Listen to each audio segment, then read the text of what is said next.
الله أكبر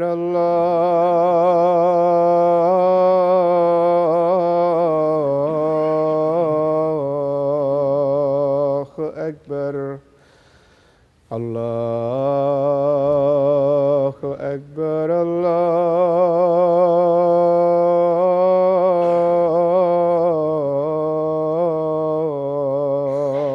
الله أكبر.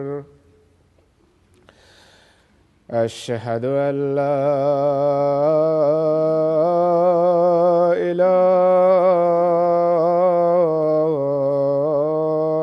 إلا الله. أشهد أن لا إله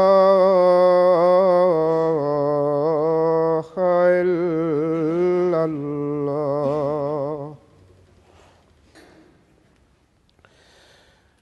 أشهد أن محمدًا رسول الله.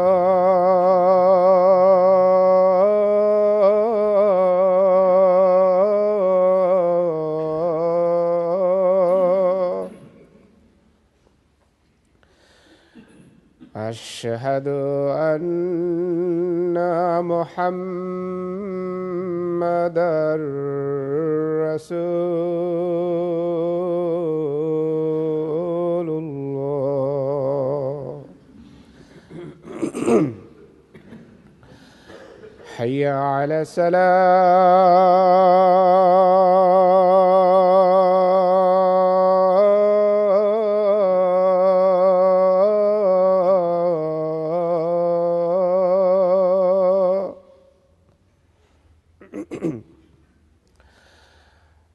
حي على السلام.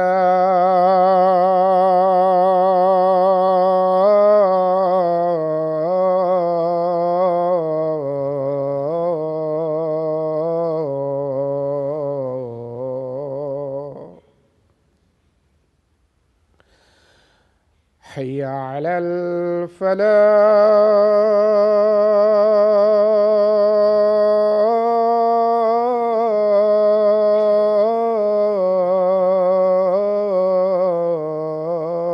الفلاح. حي على الفلاح.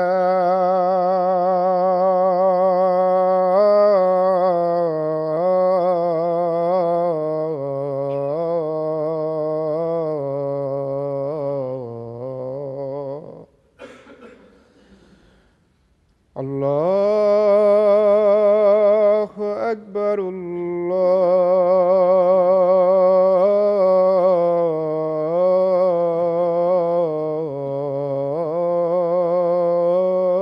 الله أكبر. لا إله إلا الله.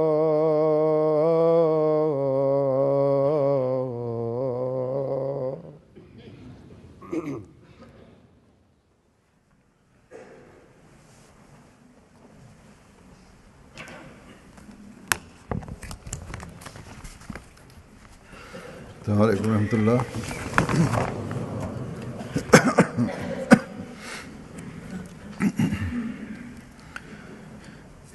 أشهد أن لا إله إلا الله وحده لا شريك له وأشهد أن محمدًا عبده ورسوله.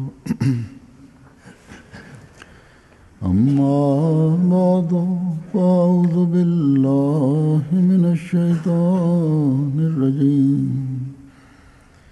بسم الله الرحمن الرحيم. الحمد لله رب العالمين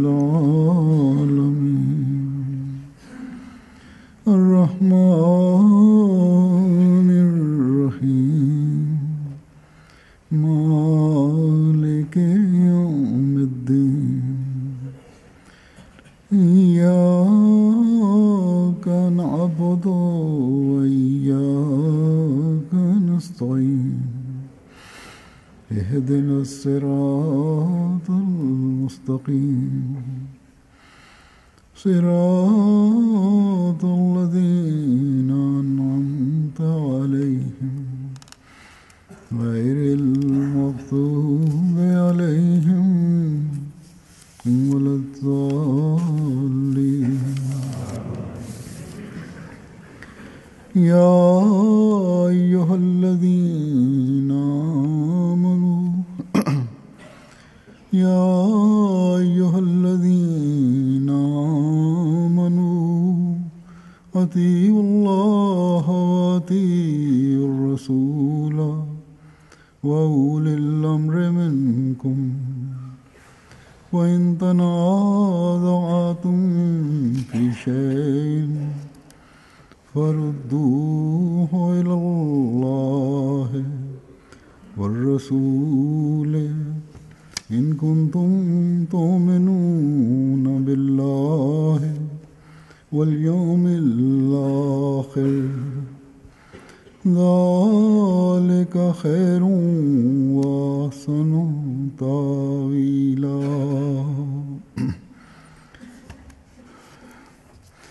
اے وہ لوگو جو ایمان لائے ہو হে যারা ঈমান এনেছ, اللہ کی اطاعت کرو আল্লাহ তাআলার আনুগত্য করো এবং রাসূলের আনুগত্য করো اپنے حکام کی بھی এবং اور اگر تم তোমাদের শাসকদেরও। معاملہ میں আর যদি কোনো عمر سے বিষয়ে اختلاف کرو শাসকদের ایسے সাথে معاملے তোমাদের اللہ اور رسول کی মতভেদ لوٹا دیا হয়, کرو। তাহলে এমন বিষয়ে আল্লাহ এবং হাকিকতে রসুলের তুমি দরবারে আল্লাহ সুপর্দ করো। یوم آخر پر যদি তোমরা ایمان সত্যিকার لانے অর্থে والے ہو۔ আল্লাহ এবং یہ পরকালে بہت বিশ্বাস بہتر রাখো। طریق ہے এটি اور انجام کے لحاظ سے সর্বোত্তম পন্থা এবং পরিণামের দিক থেকে اس সবচেয়ে آیت উত্তম। میں ایک حقیقی مومن کے بارے میں এই আয়াতে একজন প্রকৃত মুমিন ایک সম্পর্কে اصولی بات بیان فرما একটি دی নীতিগত কথা বলা হয়েছে। کہ اس نے তাকে তার اپنی اطاعت کے وصف کو আনুগত্যের نمایاں বৈশিষ্ট্যকে উত্তমভাবে প্রকাশ করতে کرنا ہے، হবে, نکھار کر دکھانا ہے۔ সন্দেহমুক্ত আনুগত্য চাহে ও করতে আল্লাহ হবে, তাআলার ইতাআত ফলাও করে তুলে ধরতে হবে। اللہ تعالیٰ کے رسول کی তার اطاعت এতাতের বৈশিষ্ট্য তা আল্লাহর এতাত یہ হোক حکام کی বা اطاعت আল্লাহর রসুলের আনুগত্য হোক বা শাসকদেরই আনুগত্য হোক اگر না কেন। حکومت اللہ تعالیٰ اور اس کے رسول অবশ্য সরকার যদি کے خلاف کوئی আল্লাহ এবং রসুলের স্পষ্ট শিক্ষা পরিপন্থী কোনো নির্দেশ দেয়, بہرحال তাহলে اللہ تعالیٰ اور اس کے رسول کا حکم مقدم ہے۔ আল্লাহ এবং রসুলের নির্দেশই অগ্রগণ্য হবে। اگر مذہبی معاملات میں কিন্তু যদি ধর্মীয় বিষয়ে دخل اندازی نہیں ہے হস্তক্ষেপ না করে, تو پھر حکام چاہے তাহলে مسلم ہوں শাসক یا غیر مسلم، মুসলমান হোক বা অমুসলিম, তাদের আনুগত্য বা مسیح এতাত علیہ السلام আবশ্যক। বারে হযরত কেউ মসিহে তোমাকে মাউদ আলাইহিস সালাতু ওয়াস সালাম এই کہ সম্পর্কে এক قرآن জায়গায় میں বলেন حکم ہے کہ যে اطیعوا কোরআনে اللہ واطیعوا الرسول، নির্দেশ রয়েছে যে আতিউল্লাহ ওয়া আতিউর রাসূলা ওয়া উলিল আমরি মিনকুম। اطاعت کا صاف حکم ہے۔ উলিল আমরের আনুগত্যের আগে কই স্পষ্ট কহে নির্দেশ দেওয়া হয়েছে کہ এখানে। গভর্নমেন্ট যদি কেউ বলে মিনকুম দাখিল नहीं, যে গভর্নমেন্ট বা সরকার গলতি হ্যায়। মিনকুম অর্থাৎ তোমাদের মধ্য থেকে শব্দে অন্তর্ভুক্ত নয়, তাহলে এটি তার স্পষ্ট ভ্রান্তি।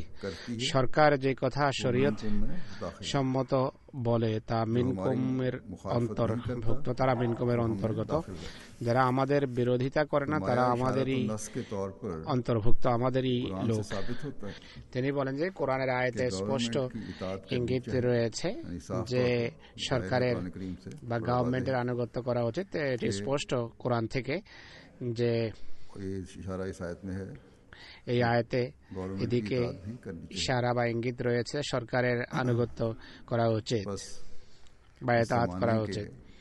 অতএব এই যুগের হাকাম আদাল বা ন্যায় বিচারক আর সুবিচারক মসিহে মওউদ এটি স্পষ্ট করেছেন। उसके रसूल আল্লাহ हुक्मों এবং की তার नफी करने वाले রসুলের अहकामात के স্পষ্ট अमूमन নির্দেশাবলীর পরিপন্থী दुनियावी যদি কোনো अहकामात में নির্দেশ থাকে তা एक मोमिन বাদ का দিয়ে काम है জাগতিক मुकम्मल तौर पर অন্যান্য বিষয়ে মোমেনের কাজ হলো कानून की पाबंदी करे। দেশীয় আইন 100% মেনে চলা। अगर ये सुनहरी असूल এই इस वक्त के मुसलमान भी अपना স্বর্ণালী নীতি যদি আজকের যুগের মুসলমানরা हुकूमत वक्त से लड़ना অনুসরণ नहीं, করত, অর্থাৎ बहुत से যুগের मुल्कों में সরকার বা শাসকের বিরুদ্ধে যুদ্ধে লিপ্ত হওয়া উচিত নয়। এটি যদি তারা মেনে চলতো তাহলে পৃথিবীর বিভিন্ন দেশে যে ফিতনা, ফাসাদ আর নৈরাজ্য বিরাজমান রয়েছে बहरहाल তা অনেকটা इस बहस में দূরীভূত बड़े হতে बगैर পারে। আমি এখন मुसलमानों का कितना कसूर है और फसाद पैदा এই करने বিতর্কে वाले যাচ্ছি না যে শাসকদের लोगों কতটা का দোষ कितना कसूर है আর और इस যারা वजह से শাসিত তাদের কতটা मुस्लिम उम्मा দোষ রয়েছে, किस हद আর এই কারণে तक मुतासर हो रही है। উম্মতে মুসলিমা কতটা ক্ষতিগ্রস্ত হচ্ছে मैं हज़रत मसीह मौद সেই अलैहिस्सलाम का আলোচনায় না গিয়ে एक इक्तिबास आपको হযরত মসিহ মাউদ আলাইহিসসালাতু ওয়াসসালামের একটা দীর্ঘ উদ্ধৃতি আপনাদের সামনে উপস্থাপন করব, যা আনুগত্যের মান, की अहमियत, এতাতের গুরুত্ব, আনুগত্য না করার फैलने में ক্ষয়ক্ষতি আর ইসলামের প্রসার এবং বিস্তারের ক্ষেত্রে এতাতের ভূমিকা এবং এতাতের বিভিন্ন দিক নিজের মাঝে রাখে। এই যুগে इजहार कर सकते हैं, আহমদীরাই একমাত্র इजहार कर सकते हैं সঠিক এতাতের দৃষ্টান্ত স্থাপন করতে পারে আর পৃথিবীকে कि मुसलमानों के वकार को দেখাতে বা বলতে পারে किस तरह कायम किया जा सकता যে কিভাবে মুসলমানদের সম্মান এবং মর্যাদা है। बहरहाल প্রতিষ্ঠিত করা যায়। अपनी नमूने কিন্তু এক্ষেত্রে নিজেদের ব্যবহারিক দৃষ্টান্ত इताअत के मयारों को প্রথমে দৃষ্টিতে রাখা চাই, নিজেদের আনুগত্যের মানকে উন্নত করার দিকটি উপর বেশি গুরুত্ব দেওয়া উচিত। হযরত মসিহ মাউদ আলাইহিস সালাতু ওয়াস সালাম বলছেন যে অর্থাৎ আল্লাহ मलूक की এবং তার রসূল এবং বাদশাদের इताअत एक ऐसी আনুগত্য चीज है করো। कि এতাত अगर सच्चे दिल से इख्तियार की বা जाए আনুগত্য এমন একটি বিষয় যে সত্যিকার অর্থে যদি এতাত করা হয় তাহলে হৃদয়ে এক জ্যোতি আর আত্মায় একটি সুখ ও আনন্দ मुजाहिदात की इस कदर जरूरत আর नहीं है, জ্যোতি সৃষ্টি হয়। সংগ্রাম বা मुजाहिदात की इस कदर जरूरत नहीं है जिस চেষ্টা कदर इताअत की সাধনার जरूरत है। ততটা প্রয়োজন নেই যতটা এতাত বা আনুগত্যের প্রয়োজন রয়েছে। হ্যাঁ, सच्ची इताअत, শর্ত হলো এতাত यही एक मुश्किल अमर है। সত্যিকার এতাত হওয়া চাই। इताअत में এটি একটি কঠিন বিষয়। हवाए नफ्स এতাত বা আনুগত্যে নিজের को कर देना जरूरी होता है। কামনা বাসনার উপর ছুরি চালানো আবশ্যক হয়ে যায়। এছাড়া কোনোভাবে আনুগত্য বা এতাত করা সম্ভব নয়। কামনা বাসনা এমন একটি বিষয় যা বড় বড় একত্ববাদীদের হৃদয়েও প্রতিমায় পর্যবসিত হতে পারে, প্রতিমা বা মূর্তির রূপ ধারণ করতে পারে। সাহাবা রিদওয়ানুল্লাহ আলাইহিম কতটা কৃপাধন্য ছিলেন, তারা কতটা মহানবী সাল্লাল্লাহু আলাইহি ওয়াসাল্লামের আনুগত্যে বিলীন জাতি ছিলেন। এটি সত্য কথা যে কোনো জাতি জাতিসত্তায় রূপান্তরিত হতে পারে না। তাদের মাঝে জাতিগত এবং সাম্প্রদায়িক প্রেরণা সঞ্চার করা হয় না যতক্ষণ আনুগত্যের নীতি তারা অনুসরণ না করবে। আর যদি মতভেদ এবং বিভেদ থেকেই যায় তাহলে নিশ্চিত হতে পারো যে এগুলো পতনের এবং পশ্চাৎপদতারই লক্ষণ। তিনি বলেন মুসলমানদের দুর্বলতা এবং অধপতনের কারণগুলোর মাঝে পারস্পরিক মতভেদ এবং অভ্যন্তরীণ বিবাদ বিতণ্ডাও রয়েছে। অতএব যদি মতভেদ ছেড়ে দেয় আর একজনের আনুগত্য করে, যার আনুগত্য এবং এতাআতের আল্লাহ তাআলা নির্দেশ দিয়েছেন, তাহলে যে কাজেই করতে চায় তা হয়ে যায়। আল্লাহ তাআলার পবিত্র হাত জামাতের উপর থাকে, অর্থাৎ জামাতের পক্ষে কাজ করে। এতে অন্তর্নিহিত রহস্য হলো আল্লাহ তাআলা একত্ববাদ বা তাওহীদ বা ঐক্যকে পছন্দ করেন। আর এই ঐক্য প্রতিষ্ঠিত হতে পারে না যতক্ষণ এতাআত বা আনুগত্য না করা হবে। মহানবী সাল্লাল্লাহু আলাইহি ওয়াসাল্লামের যুগে সাহাবারা সুমহান এবং সুচিন্তিত মতামত ও দৃষ্টিভঙ্গি রাখতেন। আল্লাহ তাআলা তাদেরকে এমন ভাবে গঠন করেছিলেন যে তারা রাজনীতির নীতিমালা সম্পর্কে সবিশেষ অবহিত ছিলেন। কেননা চূড়ান্ত পর্যায়ে তারা অর্থাৎ হযরত আবু বকর, হযরত ওমর রাদিয়াল্লাহু আনহুম এবং অন্যান্য সাহাবারা যখন খলিফা নির্বাচিত হন, তাদের হাতে রাজত্ব আসে। তারা যত সুন্দরভাবে এবং সুব্যবস্থার সাথে রাজত্বের বাগডোর নিয়ন্ত্রণ করেছেন, তা থেকে স্পষ্টভাবে বোঝা যায় যে তাদের মতামত, সুচিন্তিত মতামত প্রদানের কত অসাধারণ যোগ্যতা ছিল। কিন্তু মহানবী সাল্লাল্লাহু আলাইহি সাল্লামের তাদের অবস্থা দেখুন, যেখানে মহানবী কিছু বলেছেন তারা নিজেদের সকল মতামত এবং নিজেদের সকল জ্ঞান ও বুদ্ধিকে তুচ্ছ জ্ঞান করেছেন, আর আল্লাহ তাআলার রাসূল যা কিছু বলেছেন সেটিকেই অবশ্য অনুসরণীয় জ্ঞান করেছেন। আনুগত্যের মাঝে যে তারা কত বিলীন ছিলেন তা দেখুন। তার ওযুর অবশিষ্ট পানিকে বরকতময় জ্ঞান করতেন। যদি তাদের মাঝে ইতাআত এবং সমর্পণের বৈশিষ্ট্য না থাকতো, বরং সবাই নিজ নিজ দৃষ্টিভঙ্গিকে অগ্রগণ্য মনে করতেন আর ভেদাভেদ দেখা দিত, তাহলে তারা এত মহান পদমর্যাদা লাভ করতে পারতেন না। আমার মতে শিয়া সুন্নিদের মধ্যকার বিবাদ মীমাংসার জন্য একটি প্রমাণই যথেষ্ট যে সম্মানিত সাহাবাদের মাঝে পারস্পরিক ভেদাভেদ কোনো প্রকার ভেদাভেদ এবং শত্রুতা ছিল না, কেননা তাদের উন্নতি এবং তাদের সফলতা এ বিষয়ের সাক্ষ্য বহন করে যে তারা ঐক্যবদ্ধ জাতি ছিলেন। কারো বিরুদ্ধে কোনো শত্রুতা ছিল না। নির্বোধ শত্রুরা বলে যে ইসলাম তরবারির জোরে বিস্তার লাভ করেছে, কিন্তু আমি বলছি যে এই কথা সত্য নয়। প্রকৃত কথা হলো হৃদয়ের স্রোতস্বিনী ইতাআতের পানিতে কানায় কানায় ভরে প্রবহমান ছিল। এটি সেই ইতাআত এবং ঐক্যেরই ফসল যে তারা অন্যের হৃদয় জয় করেছেন, অন্যদের বশীভূত করেছেন।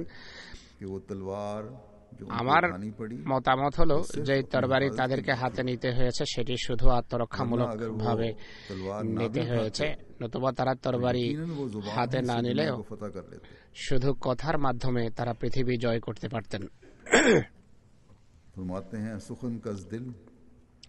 সুখন কাজদিল বেরু আয়াত নশীনদ লাজরম পর দিল, অর্থাৎ যে কথা হৃদয় থেকে উদ্ভূত হয় এতে সন্দেহ নেই যে তার হৃদয়ে অবশ্যই প্রভাব বিস্তার করে। মন থেকে উদ্ভূত কথা মন জয় করে। তিনি বলেন যে তারা একটি সত্য গ্রহণ করেছিলেন এবং আন্তরিকভাবে গ্রহণ করেছিলেন। কোন প্রকার কৃত্রিমতা বা প্রদর্শন বা লোক দেখানো আচরণ ছিল না। তাদের নিষ্ঠাই তাদের জন্য সফলতা বয়ে এনেছে। এটি সত্য কথা যে নিষ্ঠাবান নিষ্ঠার তরবারি ব্যবহার করে সফলতার জন্য। তিনি অর্থাৎ মহানবী সাল্লাল্লাহু আলাইহি ওয়াসাল্লামের পবিত্র চেহারা অবয়ব, যাতে আল্লাহর উপর তাওয়াক্কুল বা ভরসার জ্যোতি ছিল, যাতে ছিল জালালি এবং জামালি অর্থাৎ প্রতাপ ও সৌন্দর্যের বৈশিষ্ট্য, তাতে এক অসাধারণ আকর্ষণ ছিল যা অবলীলায় হৃদয়কে তার প্রতি আকৃষ্ট করত। এরপর তার জামাত রাসূলের আনুগত্যের সেই দৃষ্টান্ত স্থাপন করেছে। তাদের অবিচলতা অলৌকিক মুজিজা থেকেও বড় নিদর্শন ছিল। যারাই তাদেরকে দেখত তারা অবলীলায় তাদের পানে ছুটে আসত। তারা যে নমুনা দেখিয়েছেন, যে আদর্শ অবিচলতার সাথে প্রদর্শন করা অব্যাহত রেখেছেন, তারই নিদর্শন। যেই তা দেখেছে সে অবলীলায় তাদের পানে ছুটে এসেছে। এক কথায় সাহাবাদের মতো ঐক্য এবং অবস্থার এখনো প্রয়োজন রয়েছে, কারণ আল্লাহ তাআলা এই জামাত জামাসিম ওদের হাতে গঠিত হচ্ছে, সেই জামাতের সাথে সম্পৃক্ত করেছেন বা অন্তর্ভুক্ত করেছেন যা মহানবী সাল্লাল্লাহু আলাইহি ওয়াসাল্লাম গঠন করেছেন। আর জামাতের উন্নতি এমন লোকদের আদর্শের মাধ্যমে হয়ে থাকে। তাই তোমরা যারা মুসলিমদের জামাত আখ্যায়িত হয়ে সাহাবাদের জামাতের সাথে মিলিত হওয়ার বাসনা রাখো, নিজেদের মাঝে সাহাবাদের বৈশিষ্ট্য সৃষ্টি করা আনুগত্য হলে এমনই হওয়া উচিত। পারস্পরিক ভালোবাসা, ভ্রাতৃত্ববোধ এমনই হয়ে থাকে। সকল রং, সকল বৈশিষ্ট্যে, সকল ক্ষেত্রে তোমরা সেই রং এবং বৈশিষ্ট্য ধারণ করো যা সাহাবাদের ছিল।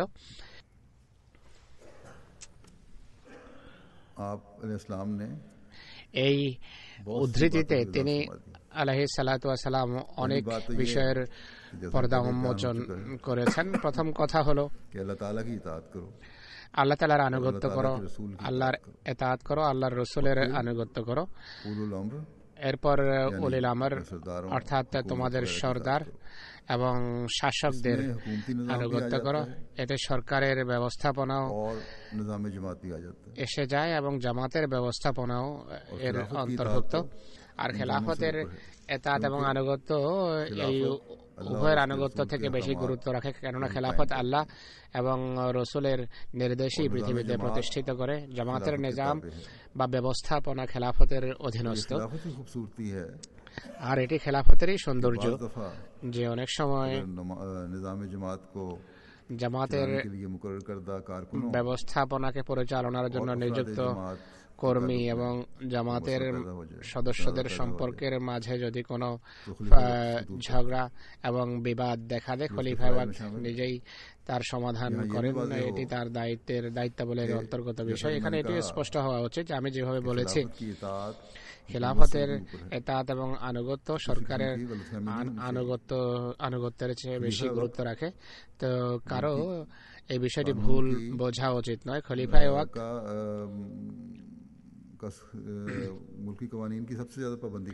দেশীয় আইন সবচেয়ে বেশি সচেতনতার সাথে মেনে নিজেই চলেন এবং মানান।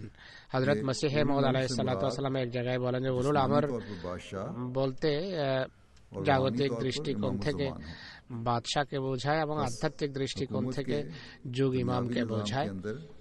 তো সরকারের জাগতিক নিয়মের সমান্তরালে একটা আধ্যাত্মিক ব্যবস্থাপনাও কাজ করে এবং করতে পারে। আমরা সৌভাগ্যবান যে এই আধ্যাত্মিক ব্যবস্থাপনার আমরা অংশ। আর যুগ ইমাম প্রবর্তিত ব্যবস্থাপনা প্রতিষ্ঠিত করার জন্য আল্লাহ তাআলা খেলাফত ব্যবস্থা প্রবর্তন করেছেন, যা আল্লাহ এবং রাসূলের অনুশাসন হৃদয়ে প্রতিষ্ঠার সংগ্রামে এবং চেষ্টায় রত থাকে। আর ঝগড়া এবং বিতণ্ডার পরিস্থিতিতে আল্লাহর নির্দেশ অনুসারে আল্লাহ এবং তার রাসূলের নির্দেশ অনুসারে সিদ্ধান্ত করে থাকে।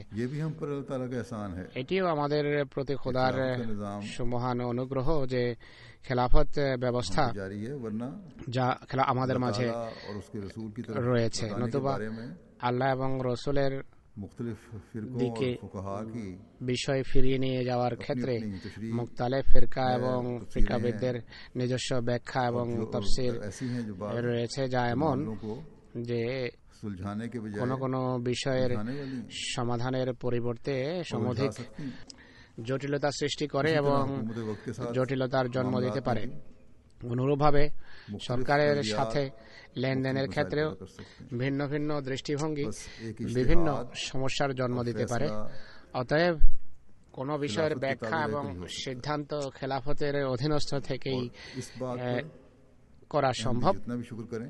এর জন্য আহমদীরা যতই কৃতজ্ঞতা প্রকাশ করুক না আল্লাহ তাআলার, তা যথেষ্ট হবে না। আর এই কৃতজ্ঞতার বহির্প্রকাশ ঘটতে পারে খেলাফতের পূর্ণ আনুগত্যের মাধ্যমে।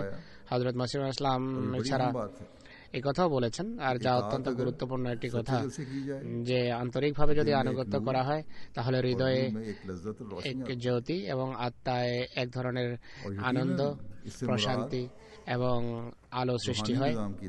নিঃসন্দেহে এর অর্থ হলো আধ্যাত্মিক ব্যবস্থাপনার আনুগত্য।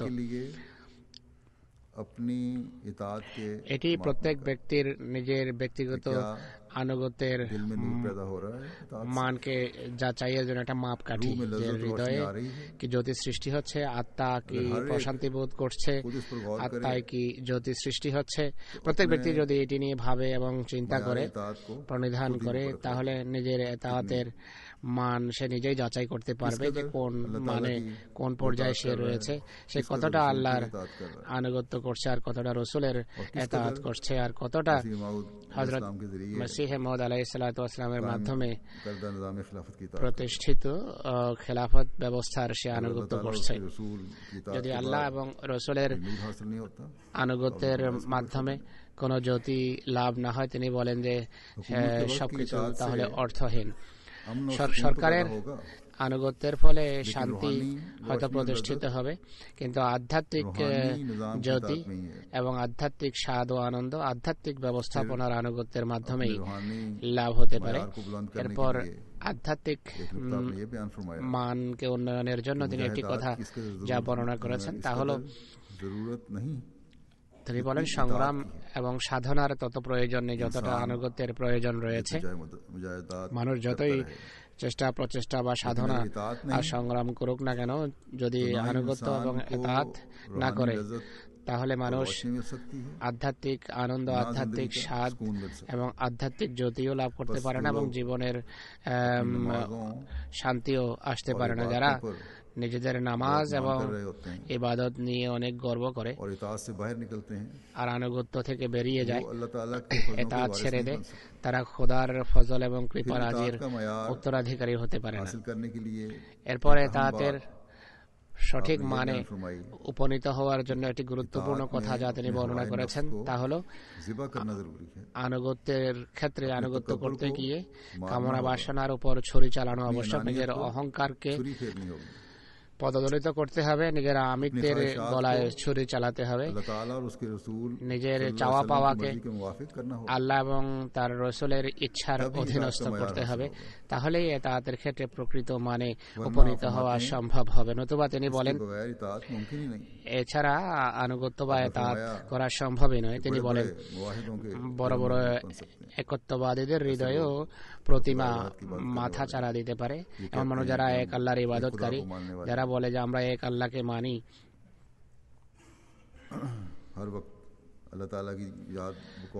সবসময় তাদের দাবি অনুসারে তাদের হৃদয়ে খোদা তাআলাই বিরাজ করেন। তিনি বলেন যে এমন মানুষের হৃদয়ে মূর্তি ও প্রতিমা রাজত্ব করতে পারে।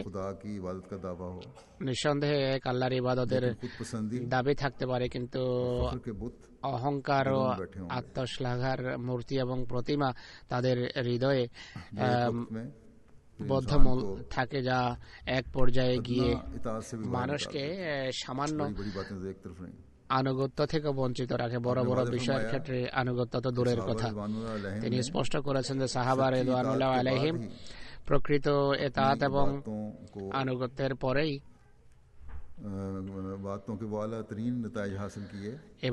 আনুগত্যের বা ইবাদতের সেই সুমহান ফলাফল লাভ করেছেন, যা আজকে আমাদের জন্য অনুকরণীয় দৃষ্টান্ত।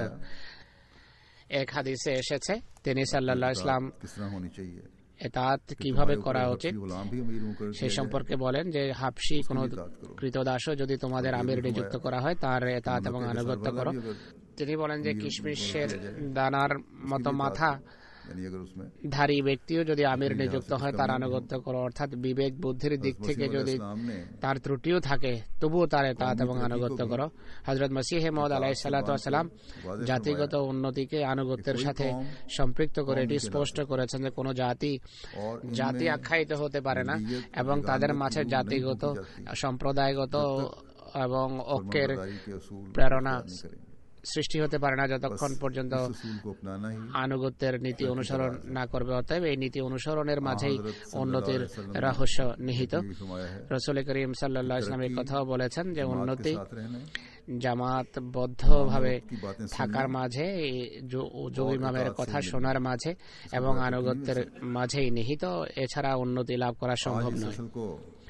আজকে এই মূল কথাকে যদি মুসলমানরা বুঝে তাহলে এমন মহান এক শক্তিতে তারা পরিণত হতে পারে যাদের পৃথিবীর কোন শক্তি মোকাবেলা করতে পারবে না। কিন্তু আমরা যারা আহমদী আখ্যায়িত হই, আমাদেরকে পূর্ণ আনুগত্যের মানদণ্ডে পাশ হতে হবে, পাশ করতে হবে। ইতাআত বা আনুগত্য আধ্যাত্মিক জামাতের জন্য আল্লাহ তাআলা পরিণামের দিক থেকে সর্বোত্তম আখ্যায়িত করেছেন। আর এটি সত্য কথা যে আনুগত্য করলে পরিণাম অবশ্যই শুভ হবে, এর মাধ্যমে বিপ্লব আসবে, বিপ্লব সাধিত হবে। কিন্তু বিভিন্ন জাগতিক ব্যবস্থাপনায়ও আমরা দেখি যে আনুগত্যের যে স্পিরিট বা প্রেরণা কত বিস্ময়কর ঘটনা ঘটিয়েছে। ইতিহাসে আমরা নেপোলিয়ন সম্পর্কে দেখি এবং পড়ি, বলা হয় যে ফ্রান্সের ক্ষমতার বাগডোর তিনি তখন নিজের হাতে নিয়েছেন যখন ফ্রান্স উন্নতির শিখর থেকে ক্রমশ অধপতিত হচ্ছিল, দেশ ক্রমশ পতনের দিকে যাচ্ছিল। নেপোলিয়ন জনসাধারণকে বলে যে যতদিন তোমাদের মাঝে বিভেদ এবং অনৈক্য থাকবে তোমরা সফল হতে পারবে না। যদি ইতাআত করো, আনুগত্যের চেতনায় সমৃদ্ধ হও, তাহলে তোমরা জয়যুক্ত হবে, উন্নতি করবে, নিজেদের সত্যিকার মর্যাদা লাভে সক্ষম হবে। যারা দেশের শুভাকাঙ্ক্ষী ছিল তারা নেপোলিয়নের কথা শিরোধার্য করে মানে এবং তার চতুর্পাশে তারা সমবেত হয়, ঐক্যবদ্ধ হয়, তাকেই নেতা নিযুক্ত করে। ইতাআত এবং আনুগত্যের সর্বোত্তম দৃষ্টান্ত তারা স্থাপন করে। এমন প্রেরণা তিনি তাদের মাঝে সঞ্চার করেন যে তারা তার চতুর্পাশে সমবেত থাকতো এবং তার সব কথা শিরোধার্য করত। বরং বলা হয় যে তারা এমন দৃষ্টান্ত স্থাপন করেছে যে এটি নেপোলিয়নের নিজের জীবনে এক বিপ্লব এনেছে। যদিও তাদের মানুষকে তিনি ইতাআতের জন্য বলতেন, কিন্তু তারা যখন ইতাআত করলো সে তাদের ইতাআত নেপোলিয়নের জীবনে বিপ্লব আনে। যাই হোক, একটি সময় এমনও আসে যখন এক বড় যুদ্ধে নেপোলিয়ন পরাজিত হয় আর ইটালির একটি দ্বীপে তাকে দেশান্তরিত করা হয়, আবদ্ধ রাখা হয়। সেখানে কিছুদিন পর কারো সাহায্যে আবার সে মুক্তি লাভ করে এবং পুনরায় ফ্রান্সের উপকূলে ফিরে আসে। ততদিনে ফ্রান্সে নতুন সরকার এবং নতুন ব্যবস্থাপনা রাজত্ব করছিল, প্রবর্তিত ছিল। বাদশাহ পাদ্রীদেরকে ডেকে তাদের মাধ্যমে বাইবেলে হাত রেখে সৈন্যদের কাছ থেকে অঙ্গীকার নিয়েছিল তারা নতুন সরকারের আনুগত্য করবে, ইতাআত করবে। বাদশাহ বাইবেলে হাত রেখে অঙ্গীকার নিয়েছেন এই জন্য যে সে জানতো যে নেপোলিয়ন মানুষের মাঝে ইতাআত ও আনুগত্যের এমন প্রেরণা সঞ্চার করেছিল যে যদি সে ফিরে আসে তাহলে মানুষ পুনরায় তার দলে যোগ দেবে। নেপোলিয়ন যখন কারাগার থেকে কোনোভাবে মুক্তি লাভ করার পর ফ্রান্সে ফিরে আসে, তখন সেখানে সে নিজের চতুর্পাশে এমন লোকদেরকে, ভূস্বামীদের এবং সাধারণ মানুষের নিজের চতুর্পাশে সমবেত করতে থাকে যারা তার প্রতি অনুগত ছিল। তাদের একত্রিত করেন। তারা কোনো অভিজ্ঞ সেনাবাহিনী ছিল না, অস্ত্রশস্ত্র ছিল না। যাই হোক, বাদশাহ যখন এটি জানতে পারে সে এক জেনারেলকে সৈন্যবাহিনী সহ পাঠায় তাকে নিশ্চিহ্ন করার জন্য। দৈবক্রমে তারা এমন একটি স্থানে মুখোমুখি হয় যেই জায়গায় ছিল একটা সংকীর্ণ গিরিপথ, যেখানে মাত্র কয়েক ব্যক্তি পাশাপাশি যে পথ অতিক্রম করতে পারতেন। নেপোলিয়ন তার সৈন্যদের এগিয়ে যাওয়ার নির্দেশ দেয়, তারা এগিয়ে যায়, কিন্তু সরকারি বাহিনী বৃষ্টি বর্ষণ করে তাদেরকে হত্যা করে। এরপর সে আরো সৈন্য পাঠায়, তারাও মারা যায়। একই পরিণতির তারা সম্মুখীন হয়। অবশেষে সৈন্যরা বলে যে সামনে অগ্রসর হওয়ার কোনো সুযোগ নেই, সামনে শত্রু, রাস্তা সংকীর্ণ, এদিক সেদিক হওয়া তো সম্ভব নয়। একই সাথে তারা এটিও বলে যে আমরা বাইবেল হাতে নিয়ে কসম খেয়েছি যে অঙ্গীকার করেছি যে সরকারের সাথে থাকব, আর সৈন্যদেরকে আমরা এভাবে হত্যা এবং নিশ্চিহ্ন করব। যাই হোক, আমরাও পুরোপুরি আক্রমণ করতে পারছি না, কেননা গিরিপথ খুবই সংকীর্ণ আর আমরাই প্রাণ হারাচ্ছি। নেপোলিয়ন নিজেই যেহেতু সেই সরকারি বাহিনীকে প্রশিক্ষণ দিয়েছিলেন, আনুগত্য এবং আনুগত্যের প্রেরণায় তাদের সমৃদ্ধ করেছিলেন। নেপোলিয়ন তার অনুগত যে বাহিনী ছিল তাদেরকে বলেন যে তোমরা গিরিপথে যাও আর বলো যে নেপোলিয়ন বলছেন রাস্তা খালি করে দাও। কিন্তু এটি শোনার তারপরও সরকারি সৈন্যরা গুলি বর্ষণ করতে থাকে এবং বলে যে বাইবেল হাতে নিয়ে আমরা শপথ করেছি তাই নেপোলিয়ন নির্দেশ মানা আমাদের জন্য সম্ভব নয়। নেপোলিয়ন এটি বিশ্বাস করতে পারেননি, কেননা তার ধারণা ছিল যে আমি এমন ভাবে এদের প্রশিক্ষণ দিয়েছি যে এটি সম্ভবই নয় যে তারা আমার কথা মানবে না, কেননা আমি তাদের মাঝে আনুগত্যের এবং এতাতের প্রেরণা সঞ্চার করেছি। এটি কিভাবে হতে পারে তারা আমার বাহিনীকে লক্ষ্য করে গুলি ছুড়বে? সে আরো সৈন্য পাঠিয়েছে, তারাও মারা যায় একই পরিণতির সম্মুখীন হয় তারা। অবশেষে নেপোলিয়ন নিজে যাওয়ার সিদ্ধান্ত নেন যে আমি গিয়ে দেখব কিভাবে তারা আমার কথা অস্বীকার করতে পারে। তিনি যান এবং বলেন যে আমি নেপোলিয়ন, তোমাদেরকে বলছি যে রাস্তা ছেড়ে দাও। সরকারি বাহিনীর জেনারেল বলে যে এখন দিন বদলে গেছে, আমরা নতুন সরকারের সাথে বিশ্বস্ততার অঙ্গীকার করেছি, কিন্তু নেপোলিয়নের দৃঢ় বিশ্বাস ছিল যে আনুগত্যের পাঠ নেপোলিয়ন নিজে তাদেরকে দিয়েছেন, আর এত দ্রুত তারা সেই পাঠ বিস্তৃত হতে পারে না।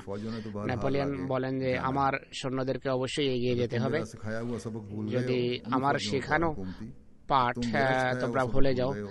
সরকারি বাহিনীকে তিনি বলেন যদি আমার শেখানো লেসন বা পাঠ যদি তোমরা ভুলে যাও তাহলে নাও আমি তোমাদের সামনে দাঁড়িয়ে আছি, যার ইচ্ছা হয় নিজের বাদশার বুকে গুলি করতে পারে। আমি এতদিন তোমাদের মাঝে রাজত্ব করছিলাম, তোমরা যদি নিজেদের বাদশাকে হত্যা করতে চাও তাহলে হত্যা করো, আমার বক্ষ লক্ষ্য করে গুলি করো। নেপোলিয়নের এই কথা বলতেই সেই সকল সৈন্যদের পুরো বিশ্বস্ততা এবং আনুগত্যের পুরনো প্রেরণা ফিরে আসে। তারা নেপোলিয়ন জিন্দাবাদ বলে তার সেনাবাহিনীতে যোগ দেয়।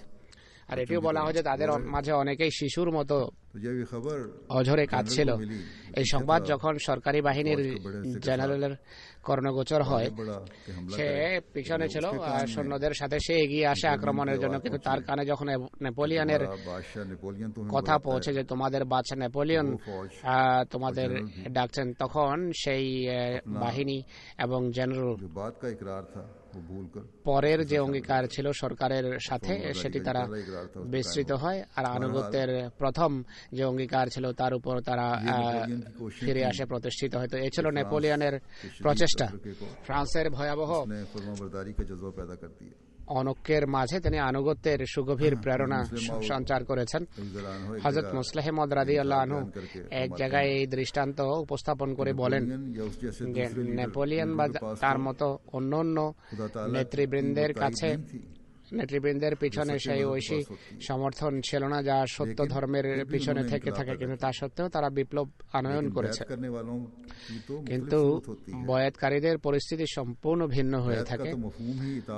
বয়াতের অর্থই হলো আনুগত্যের মাঝে নিজেকে বিলীন করা, আর এই অর্থ এত সুমহান যে জাগতিক বিষয়ের আনুগত্য এর সামনে দাঁড়াতেই পারে না। তিনি বলেন আতিউল্লাহ ওয়া আতিউর রাসূল ওয়া উলিল আমরি মিনকুম। এটি এমন একটি শিক্ষা, এমন একটি রহস্য যে যতদিন কোনো জাতি এটি অনুসরণ না করবে, তারা সত্যিকার কোন ধর্মের অনুসারী হোক বা এটি সম্পর্কে অজ্ঞই থাকুক না কেন, এমন জাতি কখনো সফল কাম হতে পারে না। হযরত মুসলিম ইসলামের এই উক্তিকে আমাদের সবসময় সামনে রাখতে হবে।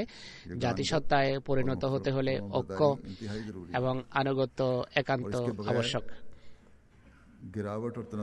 এছাড়া শুধু অধপতন এবং পশ্চাৎপদতাই মানুষ দেখবে। এছাড়া কোরআনও আমাদের সামনে স্পষ্ট করেছে, আল্লাহ তাআলা নিজেই বলেন যে ওয়াতাসিমু বিহাবলিল্লাহি জামিআ ওয়া লা তাফাররাকু ওয়াযকুরু নি'মাতাল্লাহি আলাইকুম ইয কুনতুম আ'দাআন ফাআল্লাফা বাইনা কুলুবিকুম ফাসবাহতুম বিনি'মাতিহি ইখওয়ানা وكنتم على شفا حفرة من النار فأنقذكم منها كذلك يبين الله لكم آياته لعلكم تهتدون। অর্থাৎ আল্লাহর রজ্জুকে সবাই সমবেতভাবে আঁকড়ে ধরো আর ভেদাভেদ করো না। তোমাদের উপর খোদার যে নেয়ামত বর্ষিত হয়েছে তা স্মরণ করো। যখন তোমরা পরস্পর শত্রু ছিলে তিনি তোমাদের মাঝে প্রীতি সঞ্চার করলেন। এরপর তার নেয়ামতের কল্যাণে তোমরা ভাই ভাই হয়ে গেলে। তোমরা অগ্নিকুণ্ডলীর কিনারায় দণ্ডায়মান ছিলে, তা থেকে তিনি তোমাদেরকে রক্ষা করেন। এইভাবে আল্লাহ তাআলা তোমাদের জন্য স্বীয় নিদর্শনাবলী খোলাসা করে বর্ণনা করেন যে হয়তো এর মাধ্যমে তোমরা সঠিক পথের দিশা পাবে। অতএব স্পষ্ট নির্দেশ এটি আল্লাহ তাআলার। কিন্তু মুসলমানদের দুর্ভাগ্য এই স্পষ্ট নির্দেশ এবং এই স্পষ্ট উক্তি সত্ত্বেও তারা ভেদাভেদের ক্ষেত্রে সীমা ছাড়িয়ে গেছে। খোদার যে নেয়ামত তাদের উপর বর্ষিত হয়েছে তাকে তারা অবজ্ঞা করেছে। যে সেই পতন এবং অধপতন এবং পশ্চাৎপদতার চরম সীমায় তারা পৌঁছে গেছে। হযরত মসিহ মাউদের যুগ থেকেই মুসলমানরা এই অবস্থার সম্মুখীন। তিনি বলেন, যেভাবে মসিহ মাউদ বলেছেন, সেই যুগেই এই অবস্থা বিরাজমান ছিল, কিন্তু এখন তো অবস্থা আরো অধপতিত হয়েছে, কিন্তু বোঝে না। হযরত মসিহ মাউদ আলাইহিস সালাম বলেন যে যদি ভেদাভেদ এবং মতভেদ পরিহার করো আর একজনের আনুগত্য করো, অর্থাৎ যুগ ইমামের এতাআত আনুগত্য করো। আল্লাহ তাআলা এই যুগে একজনকে মহানবী সাল্লাল্লাহু আলাইহি ওয়াসাল্লামের পবিত্র দাস হিসেবে পাঠিয়েছেন। তিনি হলেন হযরত মসিহ মাউদ আলাইহিস সালাতু ওয়াস সালাম। তিনি বলেন যে এই আনুগত্য করে আমরা দেখবে সকল কাজে কিভাবে বরকত সৃষ্টি হবে। আল্লাহ তাআলা এদেরকে বিবেক বুদ্ধি দেন। তিনি বলেন খোদার হাত জামাতের অনুকূলে কাজ করে, খোদার কুদরত জামাতের পক্ষে প্রকাশ পায়। আর মহানবী সাল্লাল্লাহু আলাইহি ওয়াসাল্লামের বিভিন্ন উক্তিতে আমরা এটি দেখতে পাই। যতক্ষণ পর্যন্ত এই ঐক্য প্রতিষ্ঠিত না হবে আল্লাহ তাআলা আল্লাহকেও পাবে না এবং অন্যান্য সফলতাও আসবে না। আল্লাহকেও তারাই পায়। তৌহিদ বা ঐক্যের বা একত্ববাদের প্রকৃত অর্থ এবং মর্ম তারাই বোঝে যাদের ভিতর একতা থাকে। তাই শুধু এই কথা নিয়ে আনন্দিত হলে চলবে না যে আমরা বয়াত করেছি। বয়াতের প্রকৃত মান অর্জন আবশ্যক। আর বয়াতের অর্থ সেটি যা বয়াতের শাব্দিক অর্থ থেকে বোঝা যায়, তা হলো নিজেকে বিক্রি করে দেয়া, বিকিয়ে দেয়া। কেবল তবেই খোদার কৃপা ভাজন হতে পারবো। হযরত মসিহ মাউদ আলাইহিস সালাতু ওয়াস সালাম, হযরত আবু বকর, হযরত ওমর রাদিয়াল্লাহু আনহুমের দৃষ্টান্ত দিয়ে আর অন্যান্য সাহাবাদের সার্বিক দৃষ্টিকোণ থেকে উল্লেখ করে এটি স্পষ্ট করেছেন যে তাদের মতামত এবং দৃষ্টিভঙ্গি ছিল সঠিক। জাগতিক এবং রাজনৈতিক প্রজ্ঞা তাদের ছিল, আর সময়ে তাদের এই সকল প্রজ্ঞা প্রকাশ পেয়েছে। আর বড় সুন্দরভাবে তারা সুচারুরূপে তারা রাজত্ব করেছেন। কিন্তু মহানবী সাল্লাল্লাহু আলাইহি ওয়াসাল্লামের জীবনে এমন মনে হতো যে তারা কিছুই জানেন না। পূর্ণ আনুগত্য এবং নির্দেশাবলী মেনে চলা ছিল তাদের দৈনন্দিন রীতি। নিজেদের সকল মতামত, বুদ্ধি এবং মেধাকে তারা তুচ্ছ জ্ঞান করতেন। পৃথিবী দেখেছে যে সাহাবারা কিভাবে সারা পৃথিবীর নেতৃত্ব দিয়েছেন। এই শিক্ষাই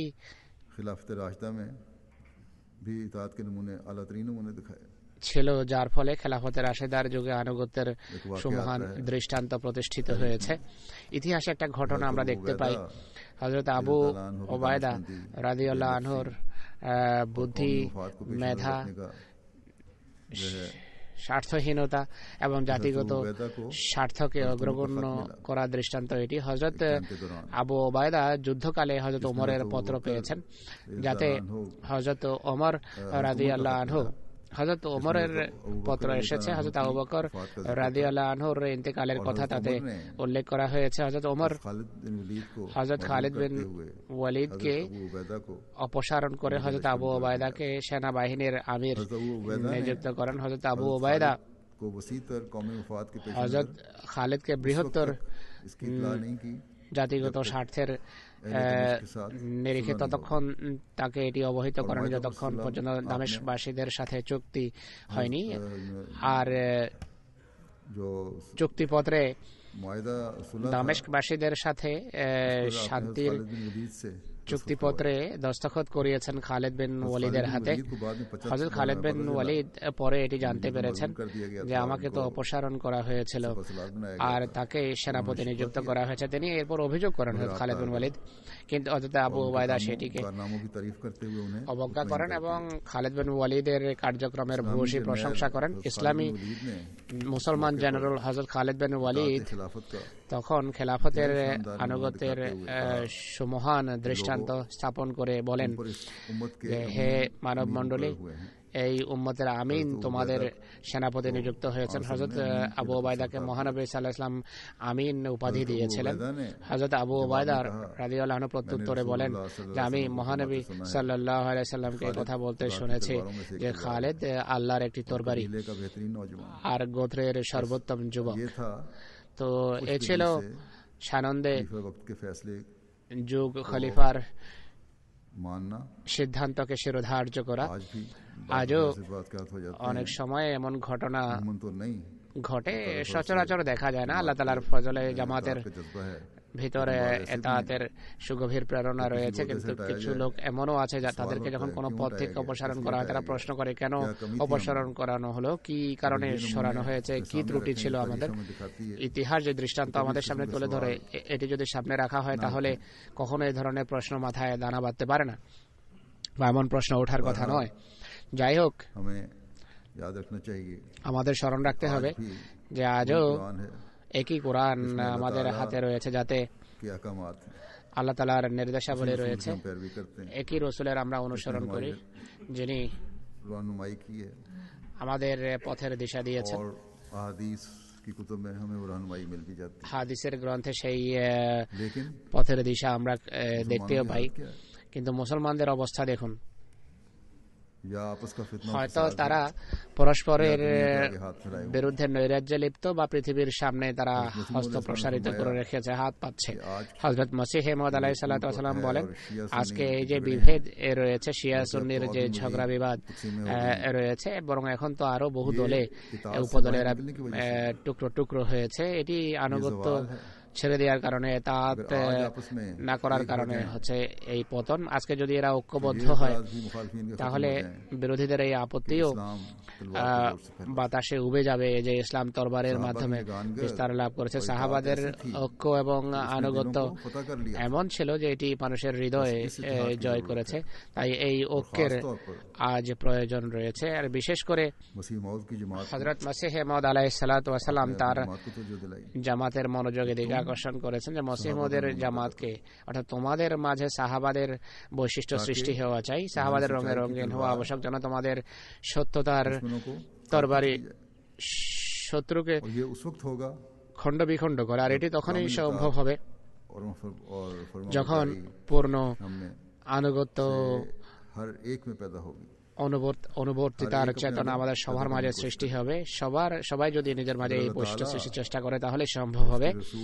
যদি আল্লাহ এবং তার রাসূলের পূর্ণ আনুগত্য করা হয় তাহলে সেই জ্যোতি এবং সেই নূর থেকে অংশ লাভ হবে যা মহানবী হযরত মুহাম্মদ সাল্লাল্লাহু আলাইহি ওয়াসাল্লামকে দেওয়া হয়েছে।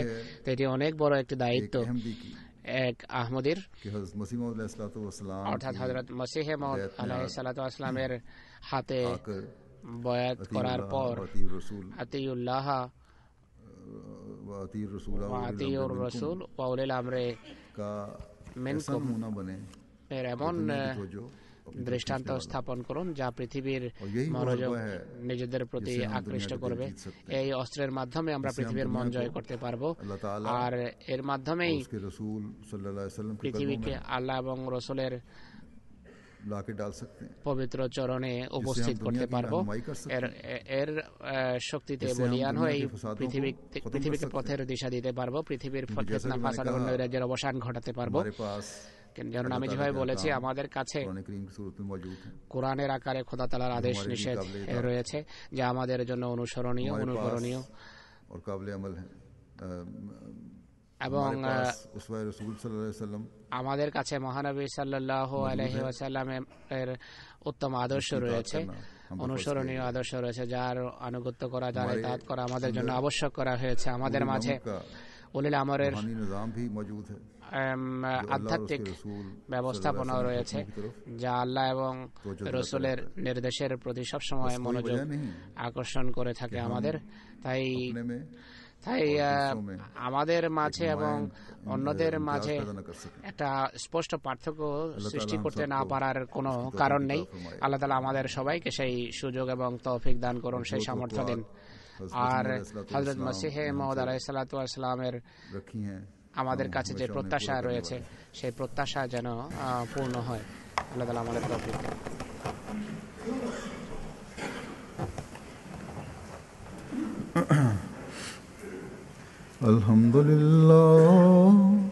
আলহামদুলিল্লাহ নাহমাদুহু ওয়া নাস্তাঈনুহু ওয়া নাস্তাগফিরুহু ওয়া নু'মিনু বিহি ওয়া নাতাওয়াক্কালু আলাইহি ওয়া নাউযু বিল্লাহি মিন শুরুরি আনফুসিনা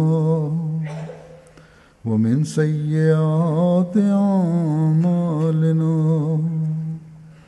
من يهده الله فلا مضل له ومن يضلل فلا هادي له ونشهد أن لا إله إلا الله ونشهد أن محمدا عبده ورسوله. عباد الله رحمكم الله إن الله يأمر بالعدل والإحسان وإيتاء ذي القربى وينهى عن الفحشاء والمنكر والبغي يعظكم لعلكم تذكرون. اذكروا الله يذكركم وادعوه يستجب لكم ولذكر الله